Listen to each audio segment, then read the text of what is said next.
Jadi Oke. penonton saya dimanapun berada, hari ini saya punya tamu nun jauh di timur sana, dan kita berbincang-bincang bagaimana beliau sampai di Papua. Jadi beliau ini adalah saudara saya juga yang juga satu kampung. Mungkin bisa diceritakan secara ringkas, Lih, bagaimana ceritanya sampai di Papua? Ya. Silakan, Lih. Ya sate Jojo Banta Karina, Dan juga terutama mendahi Krina penonton setia kanal YouTube Partuanta Lister Brutu Enda. Pertama-tama perkenalkan diringku Gerarko Imo Elo Hansen Padang, tubuh di Persabahan Salak 9 Januari 1979 dari seorang ibu M. Brubanurea dan ayah Guru M. Padang. Sekarang berdomisili di Kota Manokwari, Papua Barat, dan mengabdi sebagai dosen pada program studi fisika FMIPA Universitas Papua sejak tahun 2005. Oh, udah cukup lama ya. Bagaimana ceritanya? 2005 dulu, bagaimana ceritanya ke sana? Iya, awalnya saya ingat pesan dosen saya waktu saya kuliah di S1 Fisika UNY Jogja. Beliau berpesan nanti ketika adik-adik lulus kuliah jangan mengharapkan ada lowongan kerja. Artinya jangan tercari lowongan di koran, tapi Anda harus proaktif. Nah, saya ingat pesan itu, sehingga ketika 2004 saya lulus, saya kan bercita-cita pengen lanjut S2. Oh, gitu. Nah, waktu itu tahun 2004, peluang untuk S2 itu sangat terbatas, apalagi biayanya mahal. Iya. Nah, dan biasanya itu yang punya kans besar untuk melanjut S2 itu dari dosen. Oleh karena itu, saya ingat pesan dosen saya itu, kemudian saya coba untuk kirim lamaran ke perguruan tinggi, terutama yang ada di Indonesia Timur. Oh, tepatnya di Papua ya. Ini Papua Barat berarti ya? Awalnya itu saya kirim ke Sulawesi, ke Papua, ke Nusa Tenggara Timur. Nah, dari sekian lamaran yang saya majukan itu, nah waktu itu kan belum ada pelamaran, tapi saya sudah berani mengirimkan lamaran tersebut. Saya buat di CV saya punya profil seperti ini.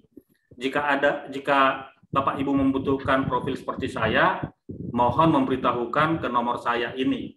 Nah, ternyata 1 bulan setelah saya kirimkan lamaran saya tersebut, ada salah satu ibu yang menelpon saya, dan dia menanyakan keseriusan saya menjadi dosen.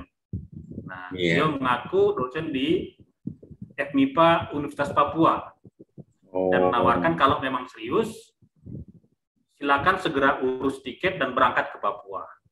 Oh, jadi nggak testing? Akhirnya saya berangkat ke Papua Barat. Begitu. Langsung lamaran, terus dipanggil, nggak pakai tes segala?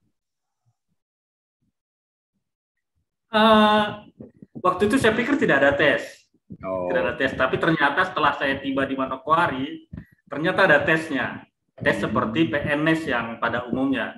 Dan syukur waktu itu tesnya murni.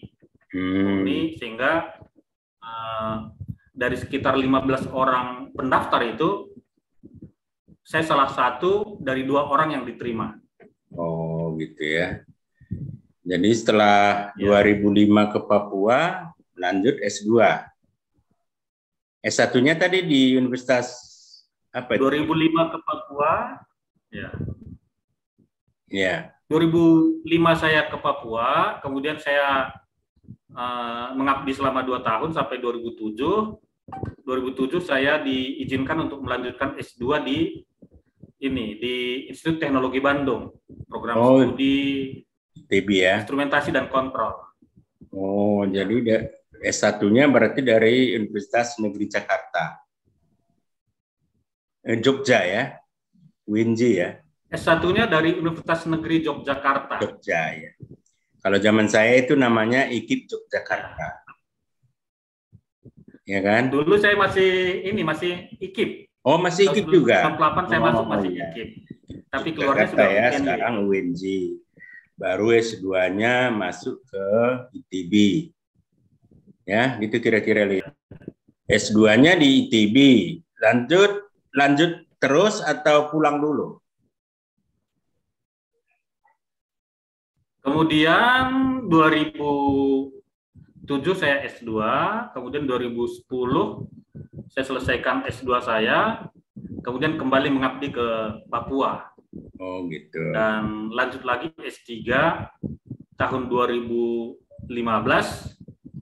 di program studi fisika ITB Bandung. Oh, tetap ITB ya. Jadi baru selesai nih. Berarti udah doktor lah ini. Dan baru selesai bulan Oktober 2021. Lumayan lama juga. Gelarnya apa ini? Doktor atau PS? Ini gelarnya doktor. Doktor ya. Jadi kalau gelar lengkapnya Dr. Elo Hansen Padang SSIMT. Gitu. Oh gitu ya. Ya. Jadi orang tua udah pernah ke sana ini? Ke Papua? Orang tua, puji Tuhan tahun 2013 sudah pernah, dua-dua orang tua sudah pernah ke Papua, ke Manokwari, selama 6 bulan di Manokwari. Oh lama ya. Ya. Kenapa mau jadi dosen? Apa alasannya? Karena kan kalau fisika kan banyak juga lowongannya sebenarnya. Ya. Pertama itu saya suka mengajar. Pertama suka mengajar, kemudian saya tertarik ke daerah-daerah yang bisa dibilang waktu itu masih tertinggal. Nah, akhirnya saya putuskan saya jadi dosen. Dan yang tadi ketiga itu ya karena dosen itu punya peluang untuk lanjut S2. Oh, itu alasan pertama tadi ya? Ya. Sama kita lihat, saya pun, cuman saya sedikit lebih tua ya. Nah, saya tahun 85 sudah S1. Ya, lebih tua sedikit ya. Terus Li, selama di Papua apa yang perlu diceritakan? Yang menarik, yang apa sajalah yang menurut Silih menarik untuk diceritakan selama mengabdi di Papua. Ya, banyak hal menarik ya di Papua yang bisa kita ceritakan, dan banyak hal yang diberitakan di media itu kadang tidak seperti itu sebenarnya di kejadiannya di Papua. Iya. Termasuk dulu orang tua saya juga dulu sebelum mereka ke Papua sangat khawatir dengan keberadaan saya di Papua. Iya. Itu ada berita di TV ada keributan atau ada kerusuhan, mereka biasanya langsung telepon dan menanyakan keadaan. Nah, ini pun beritanya banyak di Papua, kejadian-kejadian. Ceritanya gimana itu? Sekarang ini pun ada nih di TV. Ya. Nah, sebenarnya begini, jadi jauh di pedalaman ya. Papua ini kan ya bisa dibilang luasnya 5 kali Pulau Jawa.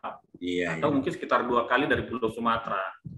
Namun orang tidak punya gambaran bahwa pulau ini seluas itu, sehingga mereka berpikir ketika terjadi kerusuhan, ya itu kemungkinan ya dekat-dekat dengan kita. Tapi faktanya ya kita di kampung dan saya di sini juga kita sama-sama menonton di televisi dan baca berita juga. Oh gitu ya, sama aja beritanya di Medan sama di sama. Ya. Kita nggak tahu lokasinya di mana gitu ya. Itu fisika di sana itu keguruan apa universitas tempat Silih ngajar? Tempat saya mengajar ini dulu ini sejarahnya Fakultas Pertanian Universitas Cendrawasih. Kemudian tahun 2001 memisahkan diri menjadi awalnya Universitas Negeri Papua. Iya. Di mana dari satu fakultas dimekarkan menjadi 6 fakultas.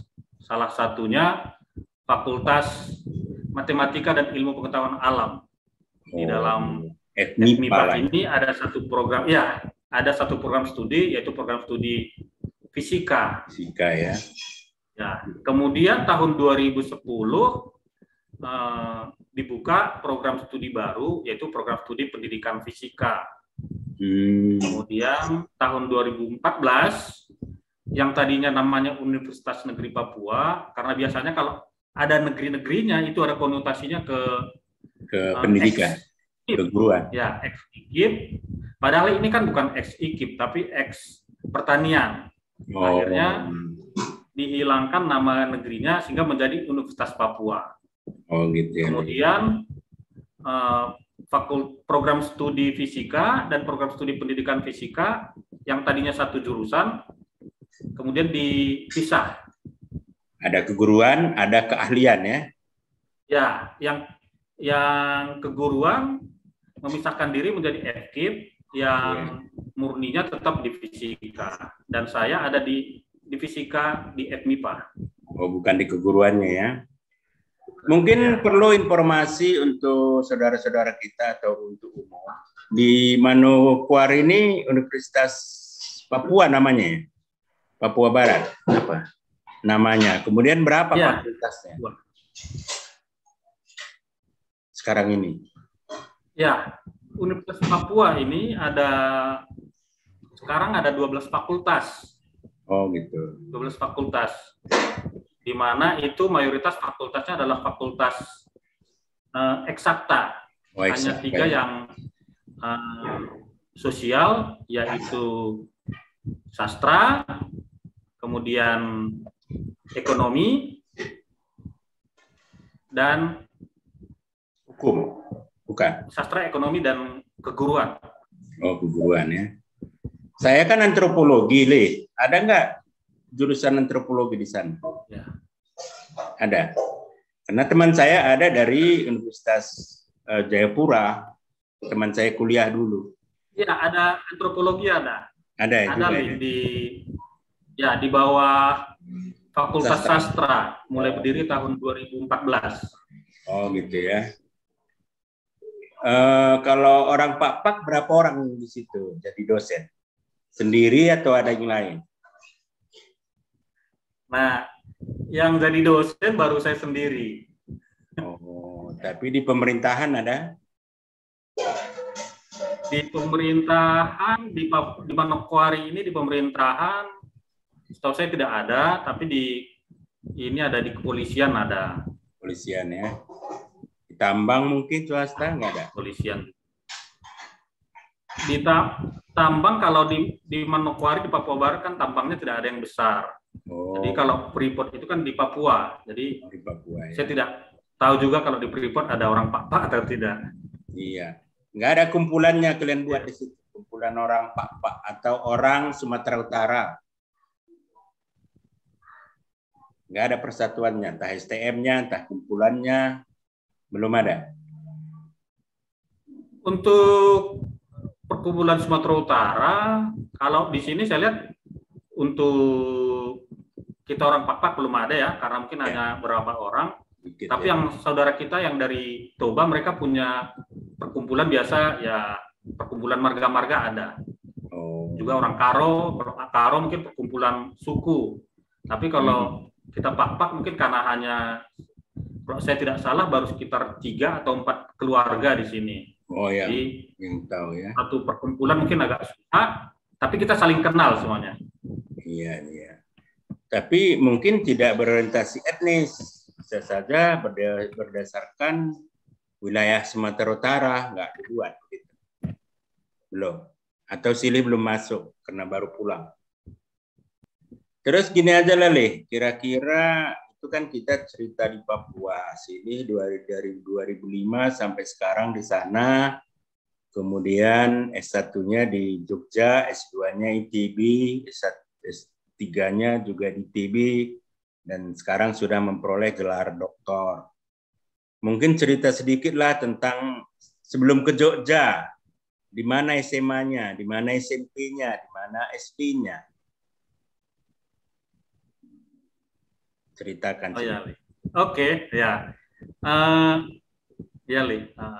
Ya, saya sama seperti anak muda Pak lainnya. Saya lahir dan besar di Salak, namatkan SD dan SMP di Salak, SD di SD 2 di Barisan, kemudian SMP di SMP Salak tahun SMP negeri 94. Ya, SMP Negeri Salak tahun 94 saya lulus.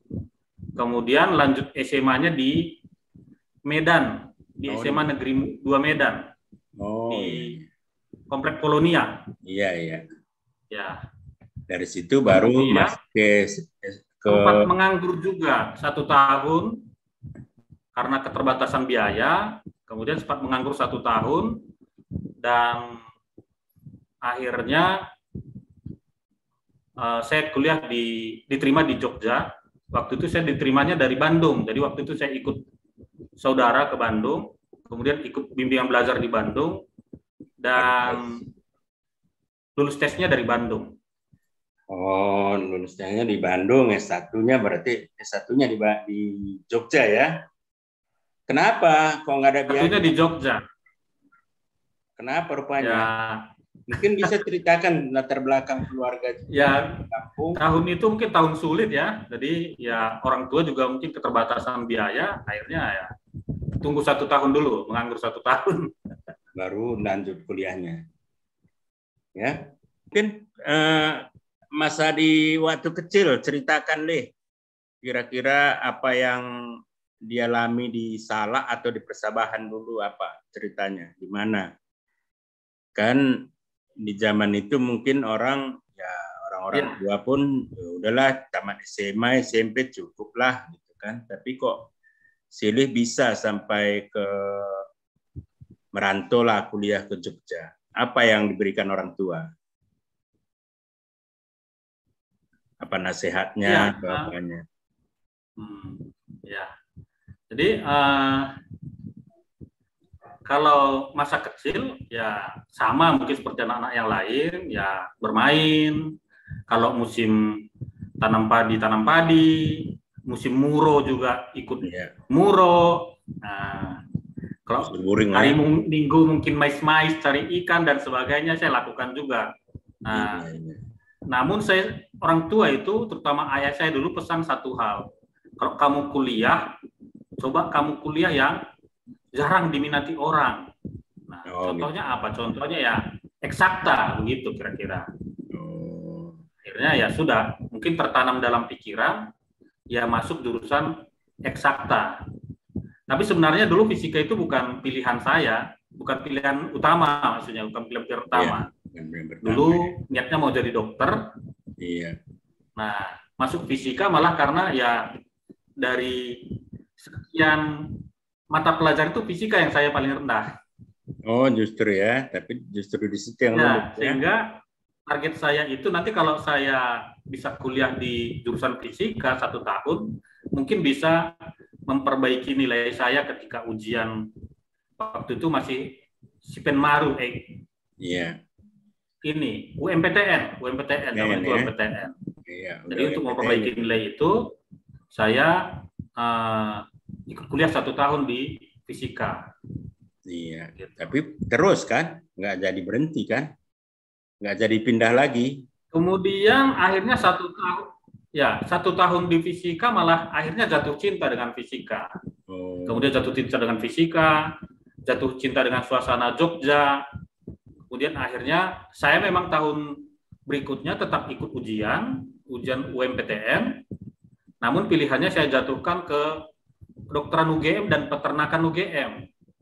Dan akhirnya saya malah diterima di peternakan UGM, dan setelah itu saya kuliah di 2 tempat dalam waktu bersamaan. Selesai dua-dua. Namun yang di peternakan UGM-nya saya hanya sampai KKN, karena yang UNY-nya selesai. Ketika UNY selesai, saya diterima menjadi dosen di Papua. Akhirnya saya tinggalkan. Jadi skripsinya nggak diselesaikan ya? Iya. Mungkin latar belakang keluarga, Li. Kawinnya sama orang Papua atau orang dari mana? Oh iya. Iya, masa nggak Ya. ikut keluarganya? Untuk ini untuk keluarga saya sudah berkeluarga, sudah menikah dengan istri orang Pak-Pak juga, Bro Ya. Tumangger Oh, berarti dari mager ya. Singapura. Iya, iya, iya. Dari Singapura, kemudian anak satu sekarang kelas 1 SMP. Oh, cuman satu anaknya ya. KB benar ya. Baru satu. Baru satu ya. Iya. Iya, iya, iya. Mungkin ini nih karena Silih pun jauh di sana dan sudah malam. Kira-kira apalah kira-kira yang bisa Silih kasih kepada adik-adik kita di kampung, generasi muda kita, karena beberapa hal tadi yang Silih ceritakan, kegigihan dan pencapaian itu ya bagi kami sudah cukup ya. Karena pendidikan itu kan maksimalnya memang S3. Silih sudah memenuhi itu. Apa kira-kira pesan-pesan dan nasihatlah kepada adik-adik kita yang sekarang apalagi sebentar lagi mau tahun ajaran baru di semua level pendidikan. Silakan, Lee. Ya, mungkin ini dulu ya. Saya mungkin cerita sedikit tentang otokritik mungkin untuk kita orang Pak-Pak.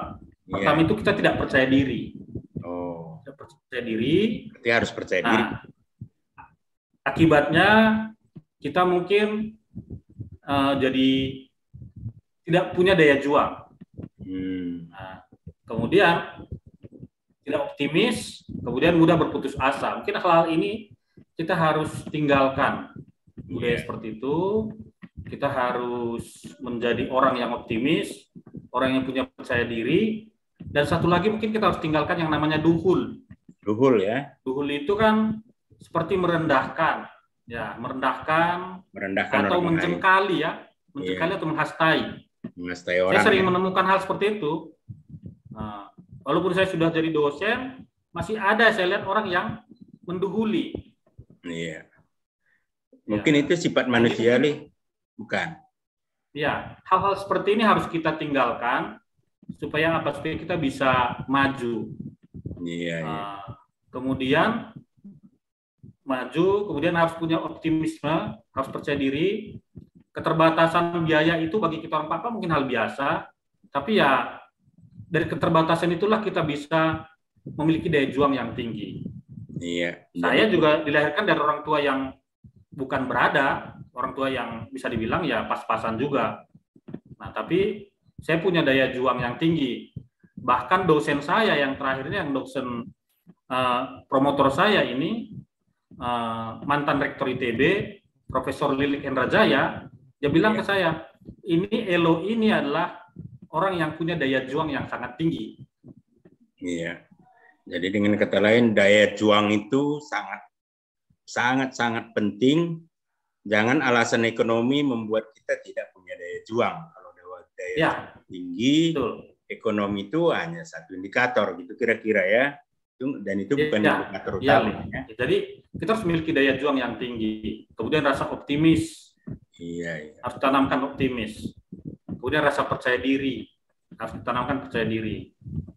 Nah, kemudian saya juga selama ini sudah promosi. Ini kan peluang kalau adik-adik mau kuliah kan tidak harus di Sumatera atau di Jawa. Coba kita buka wawasan kita. Kita ini kan Tuhan kasih negara yang sangat luas sekali. Dari Merauke sampai ke Sabang. Dan memiliki universitas yang sangat banyak sekali. Jadi saran saya, jangan terpaku untuk kuliah di Medan atau di Sumatera atau di Jawa, tapi cobalah datang ke Papua. Iya. Salah satunya ke Universitas Negeri Papua. Iya. Jangan berpikir Universitas Papua itu masih terbelakang gitu. Kami saja di fisika, walaupun kami baru buka, sudah ada 4 doktor di fisika Unipa. Oh, sekarang ini ya. Iya, jadi ya ada 4 dokter dan dilengkapi dengan fasilitas yang sangat memadai sekali. Ya. Iya, dan mungkin persaingannya pun sangat banyak. Jadi persaingannya pun tidak seberat yang Jawa. Tidak, kalau berprestasi pasti dapat beasiswa. Iya. Iya betul itu. Jadi kalau Iya, mau kuliah, persaingan tidak berat. Kemudian persaingan tidak berat. Contoh di fisika dari 40 kuota yang diberikan itu paling maksimal hanya 20 saja yang terisi biasanya. Dan itu juga nanti di dalam itu seleksi alamnya yang tinggi. Jadi dari 20 mahasiswa ini bisa jadi yang bisa lulus itu hanya sekitar 5 orang. Gitu ya. Jadi tingkat persaingan pun untuk masuk memungkinkan lebih tinggi untuk masuk gitu kira-kira ya. Lih. Halo. Ya, tinggi untuk masuk. Mungkin ini. Dan kalau misalkan ada niat untuk lanjut ke S2, itu kan bisa melalui LPDP. Iya. LPDP ini ada program afirmasi untuk daerah seperti Papua Barat, di mana yang berdomisili di Papua Barat ini punya kans lebih besar untuk melanjutkan ke LPDP. Halo, Le? Iya. Halo. Halo. Halo.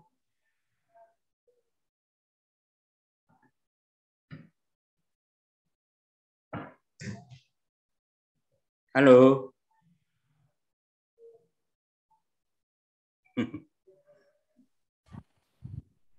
Udah. Iya, mungkin bisa dijelaskan Lid sedikit tentang LPDP tadi. LPDP itu kayaknya beasiswa dari pemerintah ya, yang bisa langsung ke S2 ya. Iya, Le. Iya, jadi bisa diterangkan mungkin biar adik-adik kita yang sekarang sudah mau selesai S1, karena itu kalau nggak salah untuk semua jurusan ya. Ya. Iya. Ya. Kebetulan minggu lalu saya baru ikut pertemuan tentang LPDP. Iya. Khusus untuk putra-putri Papua. Nah, di situ LPDP ini kan lembaga pengelola pendidikan, dana pendidikan. Jadi di bawah Kementerian Keuangan. Ini dananya besar sekali. Kalau sekarang mungkin sekitar 90 triliun. Dan ini terbuka untuk semua putra-putri Indonesia yang berminat untuk lanjut ke strata 2 dan strata 3. Oh iya. Ya, S2 dan S3. Ini di mana bisa diakses? Aksesnya di mana? Di Dikti atau di mana? Aksesnya itu ini ada laman LPDP. Oh gitu. Oh ada lamannya ya. Saya lupa itu situsnya ada LPDP. Ya, lpdp.kemenkeu.go.id. Oh ya, silakan adik-adik, ada laman LPDP, nanti dicari di situ program untuk beasiswa S2 dan S3 ya. .kemenkeu.go.id. Iya. Ini peluangnya lebih besar kalau yang tinggal di Papua Barat. Dan Indonesia Timur lah ya. Tapi dari Indonesia Barat juga ada juga saya lihat yang masuk dapat itu. Ada, tapi mungkin kendalanya nanti di bahasa Inggris. Nah, dan persaingan juga lumayan tinggi. Iya. Gitu. Iya, karena kuotanya pun dibatasi setiap tahunnya. Tapi itu tadilah, kalau daya juang memang bersaing itu kan hal biasa. Kalau daya juang tinggi kan bersaing itu biasa. Kalau nggak bersaing ya nggak benar juga gitu kan. Apalagi kira-kira yang informasi yang perlu diberitakan di Papua atau apalah, khusus tentang kampung kita lah, apa sarannya untuk Pak Barat, karena kita kan sama-sama dari Pak Barat. Untuk pemerintahannya mungkin ya memang kita tidak tahu di sana, karena saya pun di Medan nggak tahu banyak, tapi minimal kita memberikan motivasi atau apa gitu. Silakan. Ya, mungkin ya untuk pemerintah mungkin saya tidak terlalu mendalami apa yang mereka lakukan. Namun ya saran saya ya untuk adik-adik saya masih sekolah ya taruh cita-cita itu paling tinggi. Iya. Kemudian kembangkan potensi dirinya di mana bidangnya. Iya. Supaya bisa berprestasi. Dan bersaing. Ya, bersaing. Kemudian mungkin ya kita jaga supaya adat dan budaya kita tetap lestari. Iya. Jadi saya baca tadi baca di Kompas, ternyata itu dari sekitar 700-an bahasa di Indonesia ini, sebagian besar itu hampir punah. Iya. Dan mungkin salah satunya bahasa banyak bahasa daerah. Di situ. Iya. Banyak bahasa daerah, terutama di Indonesia Timur juga sebenarnya. Indonesia Timur dan Indonesia Tengah Timur memang sudah fenomena itu sudah ada karena memang pengguna bahasanya sangat sedikit. Iya. Tapi kita jangan menutup mata bahwa di Pak juga hal ini kemungkinan bisa terjadi.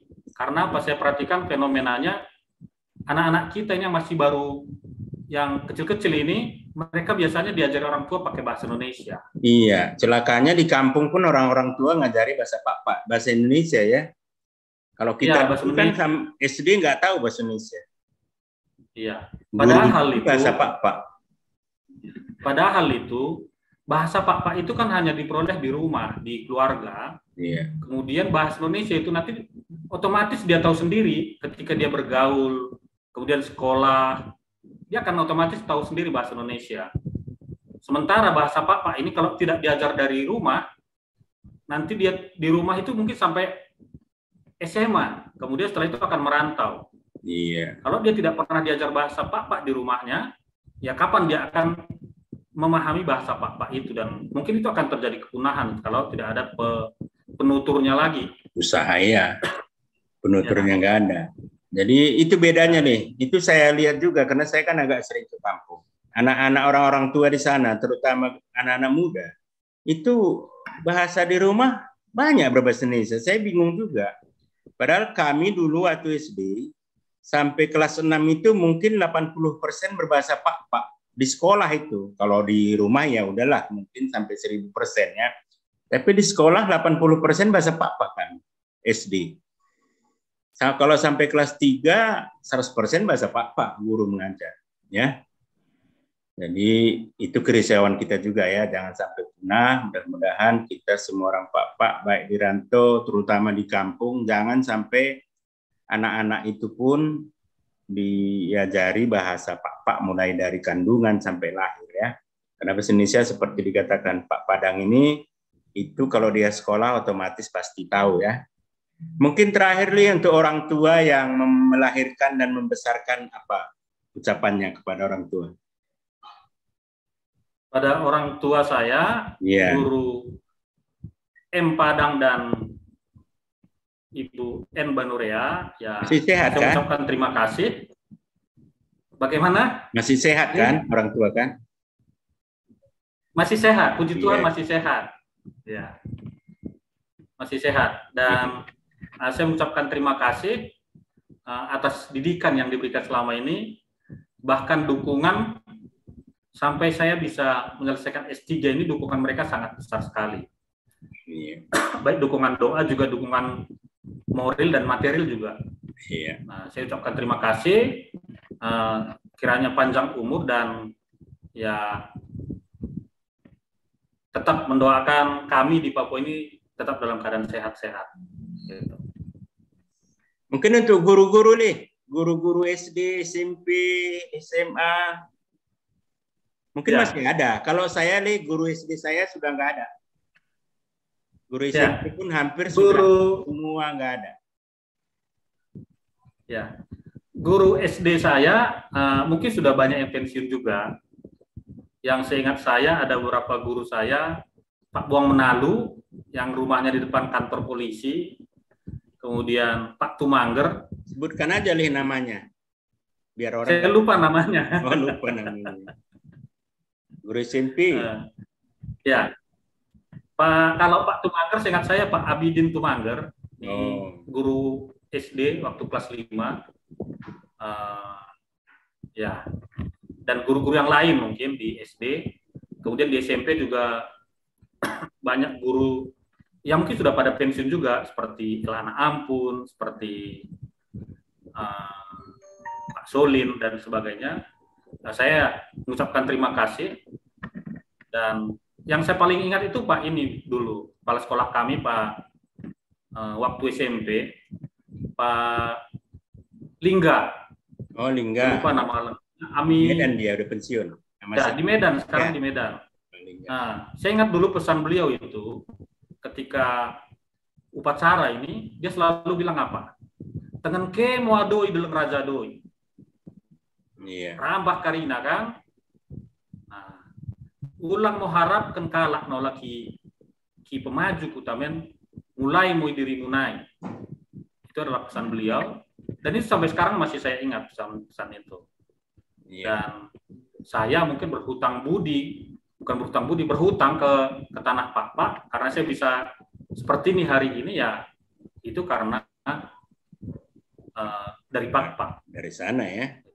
Ya, nanti kalau jumpa ya. Pak Lingga saya sampaikan salamnya karena dia ada di Medan ya, saya kenal. Ya.